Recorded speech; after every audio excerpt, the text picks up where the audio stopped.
Good evening. അങ്ങനെ നമ്മൾ learn your constitution എന്ന സീരീസിന്റെ ലാസ്റ്റ് ഭാഗത്തേക്ക് കടക്കുകയാണ്. ഇതിനോടകം നമ്മൾ 6ഓളം സീരീസ് കൺക്ലൂഡ് ചെയ്തായിരുന്നു.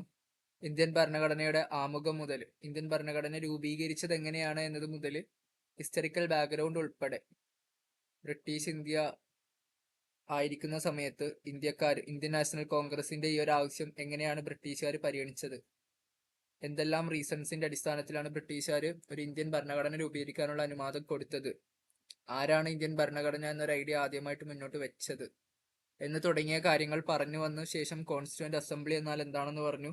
അതിലെ പ്രധാനപ്പെട്ട ആളുകൾ ആരൊക്കെയാണെന്ന് പറഞ്ഞു, എത്ര പേരുണ്ടായിരുന്നു, എങ്ങനെയായിരുന്നു എന്ന് പറഞ്ഞു. അതിനുശേഷം കോൺസ്റ്റിറ്റ്യൂഷൻ നിലവിൽ വന്നത് എപ്പോഴാണ്, അഡോപ്റ്റ് ചെയ്തത് എപ്പോഴാണ്, പ്രാബല്യത്തിൽ വന്നത് എന്നാണ് എന്നൊക്കെ നോക്കി. അത് കഴിഞ്ഞ് നമ്മൾ ഇന്ത്യൻ ഭരണഘടനയുടെ ആമുഖം എന്താണെന്ന് പഠിച്ചു. ആമുഖത്തിന്റെ ആശയം മുന്നോട്ട് വെച്ചത് ആരാണെന്ന് പഠിച്ചു. ആമുഖത്തിന്റെ പിതാവ് എന്നറിയപ്പെടുന്നത് ആരാണെന്ന് പഠിച്ചു. അതും കഴിഞ്ഞ് നമ്മൾ ഇന്ത്യൻ ഭരണഘടനയുടെ പലതരം പാർട്ടുകൾ, വേരിയസ് ടൈപ്സ് ഓഫ് പാർട്ടുകൾ, ഓരോ പാർട്ടിലും ഏതൊക്കെ മാറ്റേഴ്സ് ആണ് ഡീൽ ചെയ്യുന്നത് എന്ന കാര്യങ്ങളൊക്കെ ഡിസ്കസ് ചെയ്തു.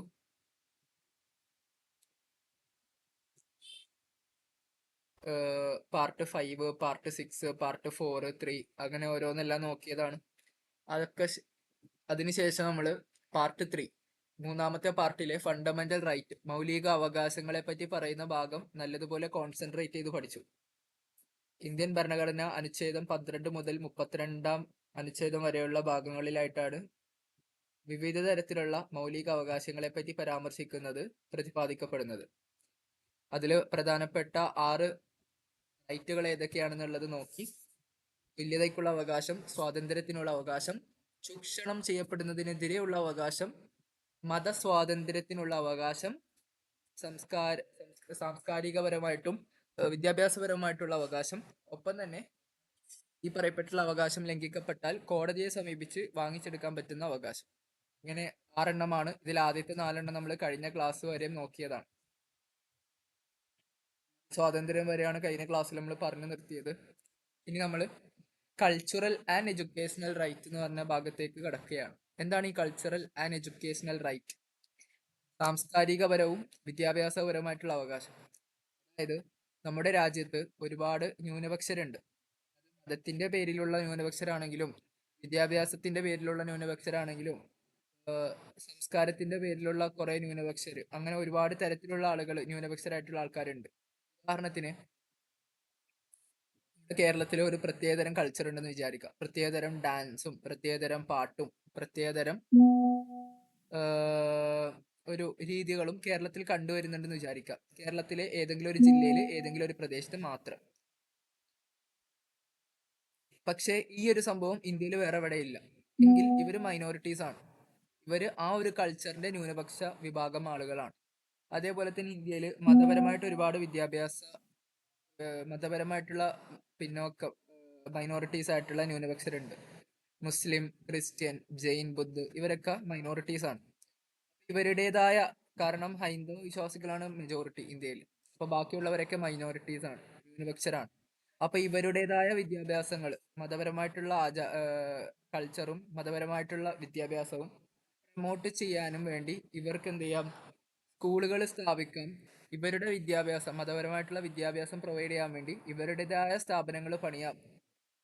ഇതിന് മുസ്ലിം റിലീജിയനുള്ള ആളുകളാണെങ്കിൽ മദ്രസ പോലുള്ള സ്ഥാപനങ്ങളും, കൾച്ചറൽ മേഖല നോക്കുകയാണെങ്കിൽ ഏതെങ്കിലും ലാംഗ്വേജ്, ഇന്ത്യയിൽ അധികമായി കണ്ടുവരാതെ വളരെ കുറച്ച് ആളുകൾ മാത്രം സംസാരിക്കുന്ന ഏതെങ്കിലും ഒരു ലാംഗ്വേജ് ഉണ്ടെങ്കിൽ ആ ലാംഗ്വേജുകാർക്ക് അവരുടെ ലാംഗ്വേജ് പ്രിസർവ് ചെയ്യാൻ, അത് കാത്തു സംരക്ഷിക്കാൻ വേണ്ടി അവരുടേതായ രീതിയിലുള്ള സ്കൂളുകളും കാര്യങ്ങളും പണിയാം, നിർമ്മിക്കാം.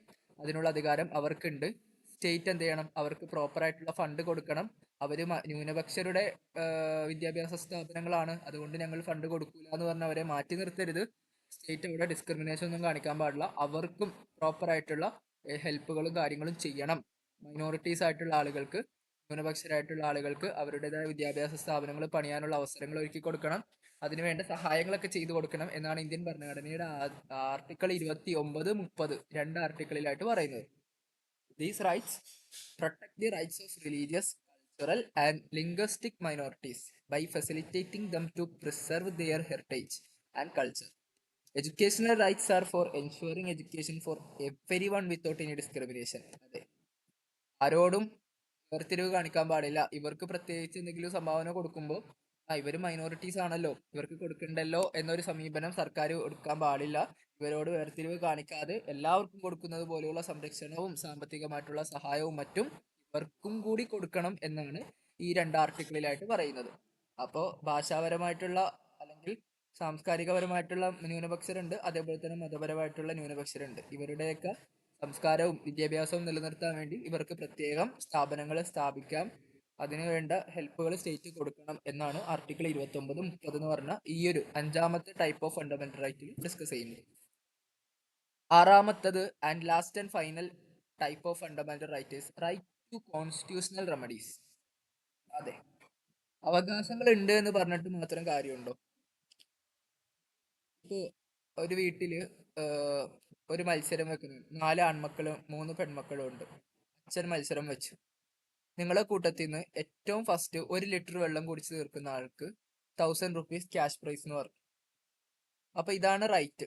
റൈറ്റ് അവരുടെ അടുത്ത് പറയാനാണ്, ഏറ്റവും നന്നായിട്ട് ഫസ്റ്റ് വെള്ളം കുടിക്കുന്ന ആൾക്ക് ഈ ഒരു റൈറ്റ് കിട്ടും. അപ്പോ 4 മക്കളും 3 പെൺമക്കളും കൂടി ഇരുന്ന് എന്ത് ചെയ്തു, വെള്ളം കുടിക്കാൻ തുടങ്ങി. 4 ആൺമക്കളും 3 പെൺമക്കളും കൂടി വെള്ളം കുടിക്കാൻ സ്റ്റാർട്ട് ചെയ്തു. ഫസ്റ്റ് തീർത്തത് ഒരു മോളാണ് തീർത്തത്.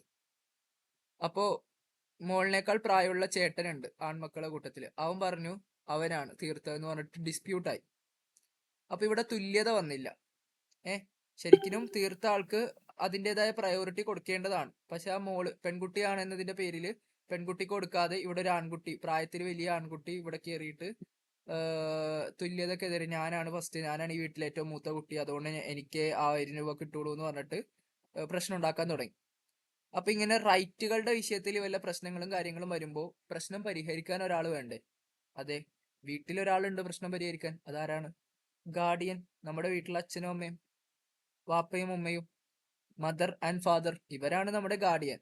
അപ്പൊ റൈറ്റുകൾ കൊടുക്കുന്ന വിഷയത്തിൽ എന്തെങ്കിലും ഡിസ്പ്യൂട്ടും കാര്യങ്ങളും വന്ന, ആർക്കെങ്കിലും അവരുടേതായ റൈറ്റ് കിട്ടിയില്ല, മറ്റാരെങ്കിലും ഇവരുടെ റൈറ്റ് ഡിനൈ ചെയ്തു, ലംഘിച്ചു എന്നിങ്ങനെ വരുമ്പോൾ നമുക്ക് സമീപിക്കാൻ പറ്റുന്ന ആരെയാണ്? ഗാർഡിയൻസിനെയാണ്. നമ്മൾ സമീപിക്കുന്നത് ഗാർഡിയൻസിനെയാണ്.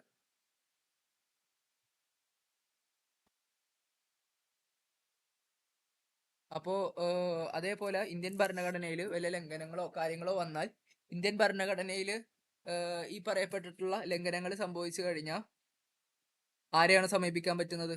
ആ ഒരു പ്രോപ്പർ റെമഡിയും കൂടി വേണമല്ലോ. ഒരു നമുക്ക് ഇൻ കേസ് നമ്മുടെ റൈറ്റ് കിട്ടിയില്ലെങ്കിൽ വാട്ട് ഇസ് ദി നെക്സ്റ്റ്, നമുക്ക് എന്ത് ചെയ്യാൻ പറ്റും എന്നൊരു സെക്കൻഡ് സ്റ്റെപ്പും കൂടി പറയണമല്ലോ. അതാണ് ആർട്ടിക്കിൾ 32 പറയുന്നത്. നമുക്ക് എന്ത് ചെയ്യാം? സുപ്രീം കോടതി കൊണ്ടുപോയി കേസ് കൊടുക്കാം. യെസ്, ആർട്ടിക്കിൾ 32 പറയുന്നു സുപ്രീം കോടതി ഡയറക്റ്റ് പോവാന്ന്. ഒരു മാറ്ററും സുപ്രീം കോടതിയിൽ അങ്ങനെ ഡയറക്റ്റ് പോകാൻ പറ്റൂല. വളരെ ഫ്യൂ മാറ്റേഴ്സിലല്ലാതെ സുപ്രീം കോടതി ഡയറക്റ്റ് പോയി പരാതി കൊടുക്കാൻ പറ്റൂല ആളുകൾക്ക്. പക്ഷേ ഒരാളുടെ മൗലിക അവകാശം ലംഘിക്കപ്പെട്ടാൽ എന്ത് ചെയ്യുക? സുപ്രീം കോടതിയിൽ ഡയറക്റ്റ് കേസ് കൊടുക്കാമെന്നാണ് ആർട്ടിക്കിൾ 32 പറയുന്നത്. അങ്ങനെ കേസ് കിട്ടുമ്പോൾ ആ ഒരു റൈറ്റിന്റെ വയലേഷൻ ആരാണോ നടത്തിയത് അവർക്കെതിരെ ഓർഡർ കൊടുക്കാം. സുപ്രീം കോടതി എന്ത് ചെയ്യണം? അത് എത്രയും പെട്ടെന്ന് റീസ്റ്റോർ ചെയ്യണം. ആരാണോ ഫണ്ടമെന്റൽ റൈറ്റിന്റെ വയലേഷൻ നടത്തിയത് അവരെത്രയും പെട്ടെന്ന് എന്ത് ചെയ്യണം? ആ നടത്തിയതിൽ വീഴ്ച വന്നിട്ടുണ്ടെങ്കിൽ അത് തിരുത്തി ലംഘിച്ചിട്ടുള്ള ഫണ്ടമെന്റൽ റൈറ്റ് തിരിച്ചു കൊടുക്കണം. തുല്യത പരിഗണിച്ചില്ല. ഒരു പെൺകുട്ടിയാണെന്ന് പറഞ്ഞിട്ട് ഫസ്റ്റ് റാങ്ക് ആയി വന്നത് ഒരു പെൺകുട്ടിയാണെന്ന് പറഞ്ഞ് പരിഗണിച്ചില്ല. പെണ്ണല്ലേ, ആണ് മതി എന്ന് പറഞ്ഞിട്ട് നമ്മൾ കേസ് കൊടുക്കുമ്പോൾ കോടതി അവരടുത്ത് പറയും അതൊന്നും പറ്റൂല, ആ പെൺകുട്ടിക്ക് തന്നെ ഫസ്റ്റ് കൊടുത്തോളാം. അങ്ങനെ ഈ ബോഡി അത് അനുസരിക്കേണ്ടി വരും. അപ്പൊ സുപ്രീം കോടതിക്ക് ഇങ്ങനെ ഓർഡർ കൊടുക്കാനും നമുക്ക് സുപ്രീം കോടതിയിൽ പോയി പരാതി പറയാനുള്ള അവകാശമാണ് ആറാമത്തെ അവകാശമായി ആർട്ടിക്കിൾ 32 പറയുന്നത്. സുപ്രീം കോടതി മാത്രമല്ല, ഇന്ത്യൻ ഭരണഘടന ആർട്ടിക്കിൾ 226 പറയുന്നുണ്ട് ഹൈക്കോടതികളിലും നമുക്ക് എന്ത് ചെയ്യാം?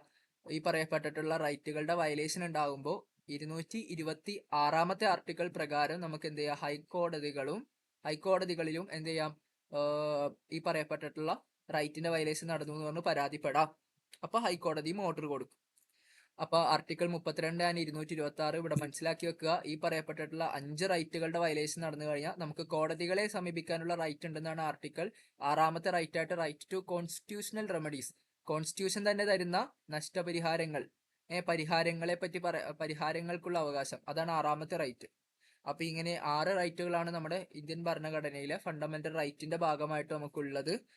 സോ ഇത് ബേസിക്കലി മനസ്സിലാക്കുക. ഇത് കഴിഞ്ഞാൽ ഇപ്പൊ നമ്മൾ 6 പഠിച്ചല്ലോ. Equality, freedom, right against exploitation, right to freedom in religion, cultural and educational right, last and final one is right to constitutional remedies.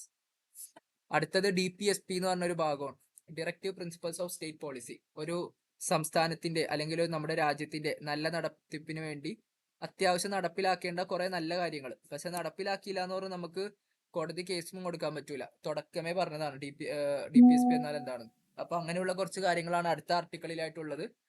അത് പാർട്ട് 4 ആണ്. നിങ്ങൾക്കിപ്പോ ഒരു ഘടന മനസ്സിലായി കാണും. പാർട്ട് 3 ഡിസ്കസ് ചെയ്ത ഇനി പാർട്ട് 4 ആണ്. പാർട്ട് 4ലാണ് പല കാര്യങ്ങളും പറയുന്നത്. അഗ്രികൾച്ചർ ഡെവലപ്പ് ചെയ്യുക, ആനിമൽ ഹസ്ബൻഡറി, മൃഗങ്ങളെ വളർത്താൻ പ്രൊമോട്ട് ചെയ്യുക, അങ്ങനെയുള്ള ഒരുപാട് മാറ്റേഴ്സ്. അത് കഴിഞ്ഞാൽ പാർട്ട് 5ലോട്ട് പോകും. 5ലോട്ട് പിന്നെ ഇന്ത്യൻ പാർലമെന്റ് എന്താണ്, ഇന്ത്യയിൽ പ്രസിഡന്റ് ഉണ്ട്, ഇന്ത്യയിൽ വൈസ് പ്രസിഡന്റ് ഉണ്ട്, ഇന്ത്യയിലെ പാർലമെന്റിലെ മെമ്പേഴ്സ് ആരൊക്കെയാണ്, എത്ര ഹൗസുകൾ ഉണ്ട്, അങ്ങനെയുള്ള മാറ്റേഴ്സ് ഒക്കെ പറഞ്ഞ് അടുത്തടുത്ത സെഷനിലോട്ട് പോകും. അതിൽ പറയേണ്ട മെയിൻ കാര്യങ്ങൾ നമ്മൾ ഇതിനു മുമ്പത്തെ ക്ലാസ്സിൽ ഡിസ്കസ് ചെയ്തതാണ്. പാർട്ട് 5നെ പറ്റി പറഞ്ഞ സമയത്ത് നമ്മൾ ഡിസ്കസ് ചെയ്തതാണ്. പാർലമെന്റ് എന്നൊക്കെ പറയുമ്പോൾ 3 ആളുകൾ കൂടി ചേരുന്നതാണ് പാർലമെന്റ്. ലോക്സഭ, രാജ്യസഭ, ഒപ്പം തന്നെ പ്രസിഡന്റ്. അപ്പോൾ ഒരു ബില്ല് പാസ്സാക്കണമെങ്കിൽ പാർലമെന്റ് പാസ്സാക്കണം എന്നാണ് നിയമം. അതിനർത്ഥം എന്ത് ചെയ്യണം, ലോക്സഭയിൽ പാസ്സാവണം, രാജ്യസഭയിലും പാസ്സാവണം, പ്രസിഡന്റ് അത് ഒപ്പുവെക്കണം. അപ്പോഴേ ഒരു ബില്ല് ആക്റ്റായി നിയമമായി മാറുകയുള്ളൂ. അപ്പൊ ആ ഒരു കാര്യം ശ്രദ്ധിക്കുക. പിന്നെ ഇന്ത്യൻ ഭരണഘടനയിൽ ഏറ്റവും പ്രധാനപ്പെട്ട ഭാഗം എന്നുള്ളത് ഈ പാർട്ട് 3 ആണ്, മൗലികാവകാശം. അതുകൊണ്ടാണ് നമ്മൾ ഈ ഒരു ഭാഗം മാത്രം സ്പെഷ്യലി ഡിസ്കസ് ചെയ്തത്. ബാക്കിയുള്ള ഭാഗങ്ങൾ ആകെ മൊത്തം അറിഞ്ഞിരിക്കുക എന്നുള്ള രീതിയിലാണ്. അത് എന്തൊക്കെയാണെന്നുള്ളത് നമ്മൾ ഇതിന് മുന്നേ ഉള്ള ക്ലാസ്സുകളിലായിട്ട് പറഞ്ഞിട്ടുണ്ട്, ഓരോ പാർട്ടിലും എന്തൊക്കെ കാര്യങ്ങളാണ്. അപ്പോൾ ആദ്യമായിട്ട് ഇന്ത്യൻ ഭരണഘടനയെ പറ്റി പഠിക്കുന്ന ഒരാളെന്ന നിലക്ക് താങ്കൾക്ക് ഭരണഘടനയെ പറ്റി എന്തൊക്കെയോ മനസ്സിലാക്കാൻ സാധിച്ചിട്ടുണ്ട് എന്ന് വിശ്വസിക്കുകയാണ്. അത് അങ്ങനെ സംഭവിച്ചിട്ടില്ല എങ്കിൽ നിങ്ങൾ കമന്റ് ബോക്സിലൂടെ അറിയിക്കുക.